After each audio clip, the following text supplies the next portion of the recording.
One of this channel's systematic strategies applied to gold, trained on 17 months of data, tested on 7 months it had never seen, a genetic algorithm covering 30,201 configurations. How do you choose the best one and actually trust that choice? Here are two of them. Training results almost identical, $3,000, give or take $50. If you only had the training numbers, you couldn't tell them apart. You'd flip a coin.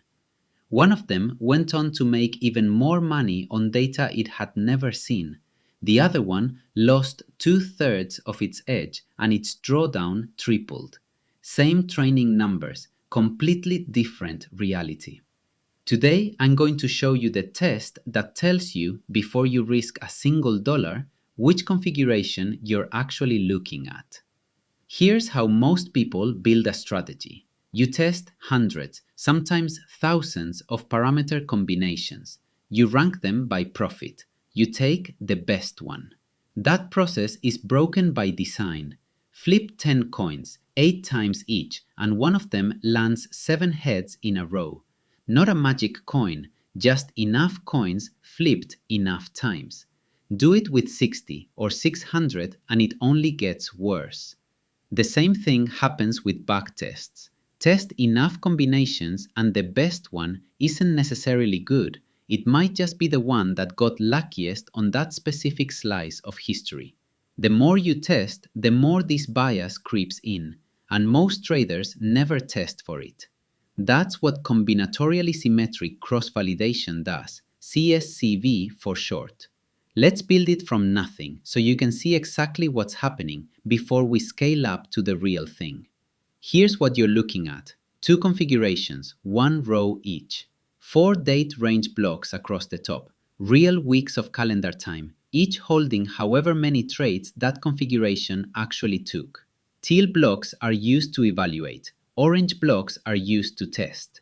Down here, the running total for each configuration as we add up its evaluation blocks, then whether the split passes or fails against the test blocks.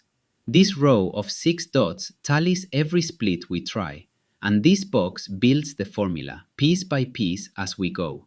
One naming note, the CSCV literature calls the evaluation half the training set. Nothing is actually being trained here. These configurations are already fixed. I'll keep calling it evaluation. Let's run it. Try one way to split them. 2 blocks for evaluation, 2 for test. Add up the evaluation profit. Configuration A comes out ahead. That's the winner on this half. Now check the test blocks, the ones A never saw when it was picked. A still leads. This split passes. Try it a different way. Different 2 blocks evaluated, different 2 tested. This time, configuration B wins the evaluation half. One lucky stretch does all the work. Check the test blocks. B collapses. Winner on evaluation, loser on test. This split fails. With 4 blocks, there isn't just one way to do this split. There are 6. Run all 6 and count how often the evaluation winner turns into a test loser. Here, 2 of the 6 fail.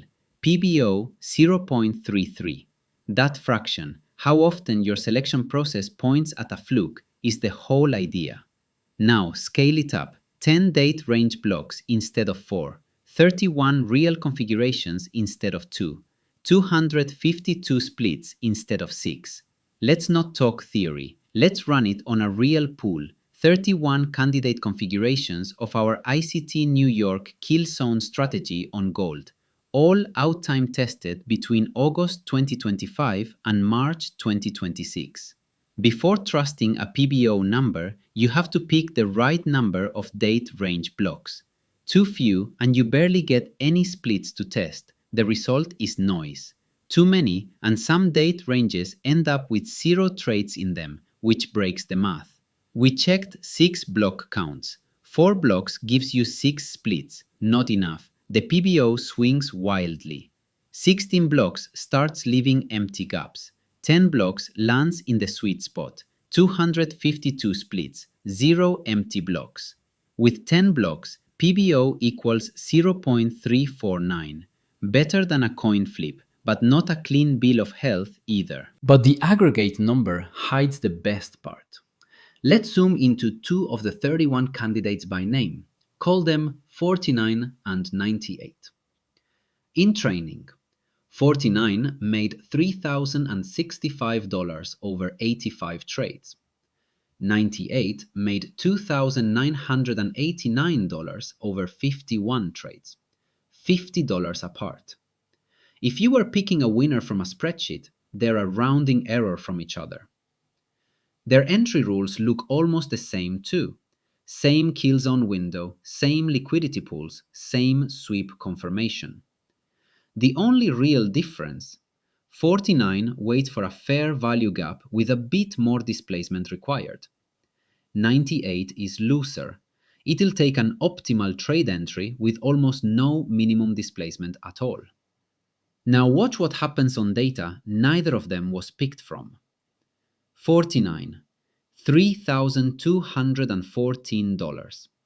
It didn't just hold up, it made more money out of sample than in. Drawdown 3%. In the CSCV test, whenever 49 won an in-sample split, it held up out of sample 98% of the time. 98, $1,362, less than half of what training promised. Drawdown very nearly tripled. And in the CSCV test, every single time 98 won a training split, it failed the test split. 100% failure rate. Same training profit. One configuration that's real, and one that was just really good at describing the past. So what counts as safe? A PBO near 50% means your selection process is barely better than picking a name out of a hat.